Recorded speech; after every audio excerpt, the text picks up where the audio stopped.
Bonjour les amis et bienvenue sur la chaîne du Grave Detective. Aujourd'hui, je me trouve au Sanctuarisfriedhof, cimetière Saint-Jean, à Nuremberg, en Allemagne.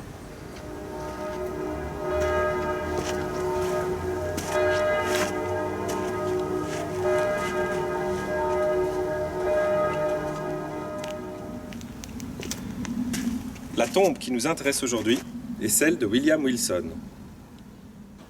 William Wilson est né le 18 mai 1809 à Walbottle, dans la banlieue de Newcastle, dans le nord de l'Angleterre.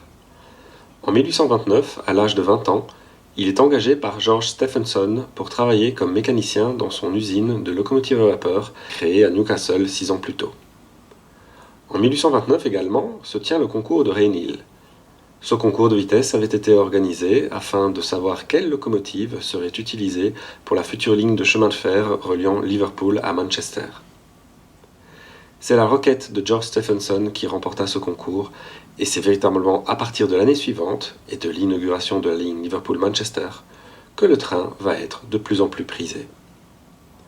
Des lignes de chemin de fer doivent donc être construites un peu partout au Royaume-Uni, mais également en Europe continentale. En 1833 est fondée à Nuremberg la Ludwigseisenbahn-Gesellschaft, ou Ludwigseisenbahn. Son but est de construire une ligne de chemin de fer entre Nuremberg et Fürth, voire, pourquoi pas, dans le reste du royaume de Bavière. Cette ligne de chemin de fer sera construite le long de la chaussée menant de Nuremberg à Fürth. De nos jours, un monument érigé le long de la chaussée rappelle l'inauguration de cette ligne de chemin de fer. La Ludwigseisenbahn était ainsi en train de construire sa ligne. Elle modifia également des calèches pour en faire des voitures, mais il lui manquait une locomotive à vapeur. George Stephenson fut donc contacté, et une locomotive fut envoyée en pièces détachées, accompagnée par un ingénieur des usines Stephenson, William Wilson. Wilson obtient un contrat à durée déterminée. Il devait superviser la construction de la locomotive, la conduire et former le personnel de la Ludwigseisenbahn. Il prit finalement même en charge la direction de l'atelier de cette jeune compagnie de chemin de fer. Son salaire dépassa ainsi même le salaire du directeur général de la compagnie. Le 7 décembre 1835 marqua le jour J. La locomotive, baptisée Adler, Aigle, s'élance avec William Wilson aux commandes. Ce voyage en train marque le premier voyage en train de l'histoire de l'Allemagne. Après 8 mois passés en Allemagne, William Wilson devait normalement rentrer chez lui, en Angleterre. Mais la population s'était attachée à cet Anglais qui conduisait leur train en froc et haute forme. Et puis Wilson était tout à fait qualifié pour continuer à travailler en Allemagne. Son contrat fut donc prolongé de durée déterminée en durée déterminée, encore et encore. Mais la santé de William Wilson déclina peu à peu. En effet, il ne portait pas de vêtements adaptés à un travail en extérieur. Il fallut attendre l'hiver 1845-1846 pour que les conducteurs de train reçoivent un manteau en cuir pour les protéger des éléments. Et ce n'est que 8 ans plus tard que les locomotives disposeront enfin d'un toit permettant aux conducteurs et aux chauffeurs d'être à l'abri.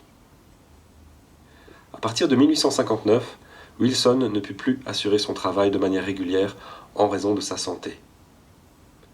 Il mourut le 17 avril 1862. Sa locomotive, l'Adler, avait été vendue à la ville d'Augsbourg 5 ans plus tôt, avant qu'on en perde la trace.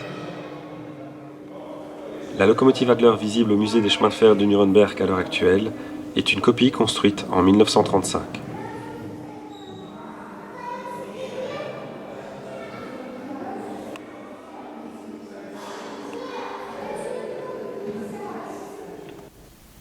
Parmi les amateurs des chemins de fer allemands, l'Adler fait l'objet d'une véritable fascination.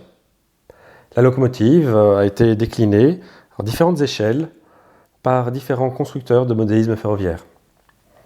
Hasard ou pas, le 7 décembre 1983, 148 ans après le voyage inaugural de l'Adler, une exposition temporaire s'ouvrait à Bruxelles, intitulée « Ces sacrés petits trains ». Les amis, merci d'avoir visionné cette vidéo, j'espère qu'elle vous a plu, et j'espère vous revoir bientôt pour une autre vidéo. Au revoir.